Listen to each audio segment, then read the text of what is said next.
Breaking tonight, new fallout from a big moment in last night's debate over the Black Lives Matter movement. Over the last several months, the group has made a point of targeting Democratic candidates. At one point, they literally took over a Bernie Sanders event and drove him off of the public stage. At another point, they effectively forced Governor Martin O'Malley to apologize for telling a crowd that, quote, all lives matter. So naturally, this became a question for the five people at last night's debate. Do Black Lives matter or do all lives matter? Let's put that question to Senator Sanders. Black Lives Matter. Governor O'Malley, the question from Arthur was, do Black Lives matter? Do all lives matter? Black Lives Matter, and we have a lot of work to do to reform our criminal justice system and to address race relations in our country. Secretary Clinton, what would you do for African Americans in this country that President Obama couldn't? We need a new deal for communities of color. Senator Webb? I hope I get that kind of time here. Look, as the President of the United States, every life in this country matters. Joining me now, Republican presidential candidate Dr. Ben Carson. Dr. Carson, good to see you. What did you make of that exchange? Well, it's so typical of political correctness in our country. Now, of course, all lives matter, and all lives includes black lives, and we have to stop submitting to those who want to divide us up into all these special interest groups and start thinking about what works for everybody.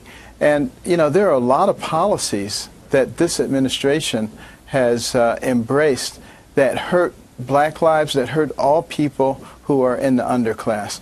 You know, the way that we have doubled the national debt and basically abolished the banking system, savings accounts and bonds and things like that, which used to be a mechanism for poor people and middle-class people to grow their money. It virtually doesn't exist anymore. You have to have risk tolerance so you can go into the stock market. That tends to happen with people with more income. And that's what's causing. It's interesting because Bernie Sanders says Black Lives Matter, but his economic plan, according to the Wall Street Journal, would add an additional $18 trillion to our debt, and query what that would do to the economy. Let me ask you this. First of all, did you watch the debate and what did you think?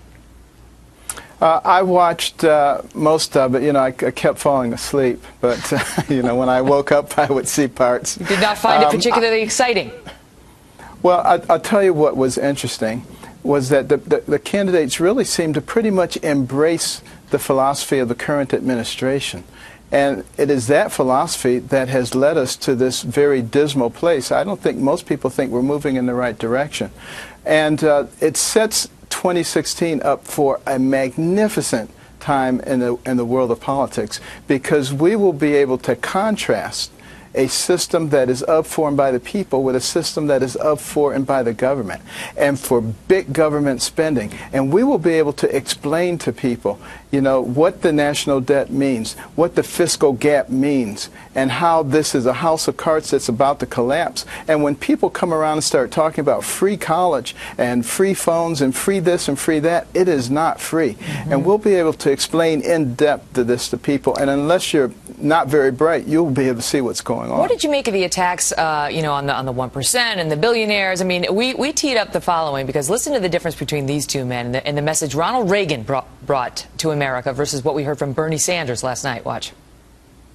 We have so many people who can't see a fat man standing beside a thin one without coming to the conclusion the fat man got that way by taking advantage of the thin one.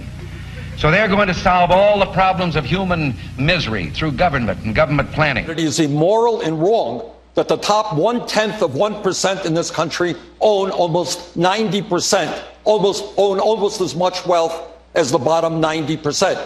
That it is wrong today in a rigged economy that 57% of all new income is going to the top 1%. I think we should look to countries like Denmark, like Sweden and Norway, and learn from what they have accomplished for their working people.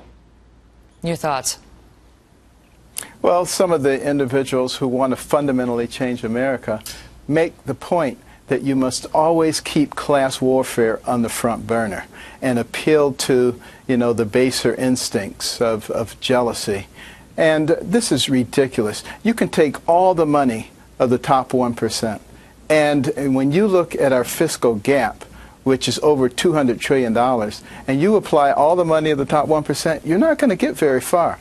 That's not the answer. The answer is stoking up the most powerful economic engine the world has ever known and getting off the ridiculous regulations, every one of which costs money in terms of goods and services, which hits poor people and the middle class more than anybody else. It is these asinine policies that are causing the problem, and we will explain that to people. They will understand this. That was another thing we heard a lot of last night, was calls for new regulation. Regulate this, regulate that. Dr. Ben Carson, thank you for being here. Always a pleasure.